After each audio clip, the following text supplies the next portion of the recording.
சீர்கெட்டு போயிருந்த கிறிஸ்தவத்தை சீர்திருத்தம் செய்தவங்க தான் நாங்க அப்படின்னு புராட்டஸ்டன்ட்களுக்கு ஒரு நினப்பு உண்டு. ஆனா சீர்திருத்தம்ங்கிற வார்த்தைக்கு என்ன அர்த்தம்னு தெரிஞ்சாலே இந்த நினப்பு எவ்வளவு மடத்தனமானதுன்னு விளங்கிரும். ஏன்னா ஒரு வீட்டோட கூரை ஒழுகுது, ஒரு செவுரு விரிசல் விட்டுருக்குன்னு பார்த்துட்டு அந்த கூரையை பழுது பார்த்து அந்த செவரை இடிச்சு கட்டினா அதை சீர்திருத்தம்னு சொல்லலாம். ஆனா அந்த வீட்டுக்கு நேர் எதிராக போய் புதுசா ஒரு அஸ்திபாரம் போட்டு புதுசா செவரு எழுப்பி ஒரு கூரையை போட்டா அதை புது வீடுன்னு சொல்லுவோமா இல்ல சீர்திருத்தம்னு சொல்லுவோமா? கிறிஸ்தவர்களுக்கு திருச்சபை தான் நீதிபதி அப்படிங்கிறது தான் 1500 வருஷங்களா கிறிஸ்தவத்தோட அஸ்திபாரமா இருந்துச்சு. ஆனா கிறிஸ்தவர்களுக்கு பைபிள் தான் நீதிபதி அப்படிங்கிறது தான் புராட்டஸ்டன்டிசத்தோட அஸ்திபாரம்.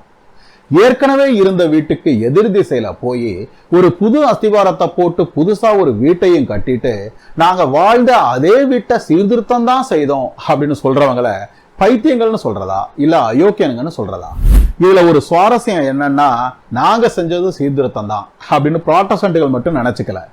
திருச்சபையோட சரித்திரத்துல முளைச்ச அத்தனை தப்பறைவாதிகளுமே தங்களை சீர்திருத்தவாதிகள்னு தான் சொல்லிக்கிட்டாங்க. ஆனா அவையெல்லாம் சீர்திருத்தம் அல்ல, தப்பறைகள் அப்படின்னு கத்தோலிக்க சபை சொன்னதை புராட்டஸ்டன்ட்களும் உண்மைன்னு தான் ஏத்துக்கிறாங்க. அதாவது ஏரியனிசம் ஒரு தப்பறைன்னு சொன்னப்ப கத்தோலிக்க சபை சரி, நெஸ்டோரியனிசம் ஒரு தப்பறைன்னு சொன்னப்ப கத்தோலிக்க சபை சரி, பெலேஜியனிசம் ஒரு தப்பறைன்னு சொன்னப்ப கத்தோலிக்க சபை சரி, அல்பிஜென்சியனிசம் ஒரு தப்பறைன்னு சொன்னப்ப கத்தோலிக்க சபை சரி.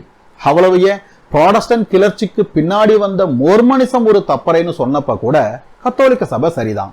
ஆனா புராட்டஸ்டன்டிசம் ஒரு தப்பறைன்னு சொன்னப்ப மட்டும் கத்தோலிக்க சபை திடீர்னு தப்பாயிருச்சு. அது எப்படிங்க எல்லா கேஸ்லயும் கரெக்டா தீர்ப்பு சொன்ன கத்தோலிக்க சபை உங்க கேஸ்ல மட்டும் தப்பா இருக்க முடியும்? ஹலோ, நாங்க ஒன்னும் மத்த கூட்டங்கள் மாதிரி கிடையாது. எங்க கூட்டம் வேதத்தை அடிப்படையா வச்சு கிளம்புன கூட்டம். அதனாலதான் இந்த தப்பறைகளை ஒழிச்ச மாதிரி புராட்டஸ்டன்டிசத்தோட வளர்ச்சியை உங்க சபையால தடுக்க முடியல. எங்க கேஸ்ல உங்க சபை மேலதான் தப்பு இருக்குங்கிறதுக்கு எங்க கூட்டத்தோட வளர்ச்சி தான் ஆதாரம் அப்படின்னு சில புராட்டஸ்டன்ட்கள் கையை முறுக்கலாம். ஆனா படிப்பறிவு உள்ள எவனுக்கும் எங்களுக்கு வேதம் தான் முக்கியம்னு புராட்டஸ்டன்ட்கள் மட்டும்தான் சொல்லிக்கிட்டாங்க அப்படிங்கிற மூட நம்பிக்கை இருக்க போறதில்ல. அதனால அதை விட்டுருவோம்.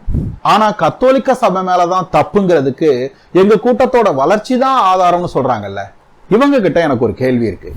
எங்க சபை தான் உண்மையான சபை, அதனாலதான் எங்க சபை உலகத்திலேயே பெரிய சபையா இருக்கு அப்படின்னு எங்க ஆளுங்க சொன்னா, கேட்டுக்கு போகிற வாசல் விரிவும் வழி விசாலமா இருக்கிறது, அதன் வழியாய் பிரவேசிக்கிறவர்கள் அநேகர் அப்படின்னு தான் ஆண்டவரே சொல்லிட்டாரே அப்படின்னு சொல்றீங்க.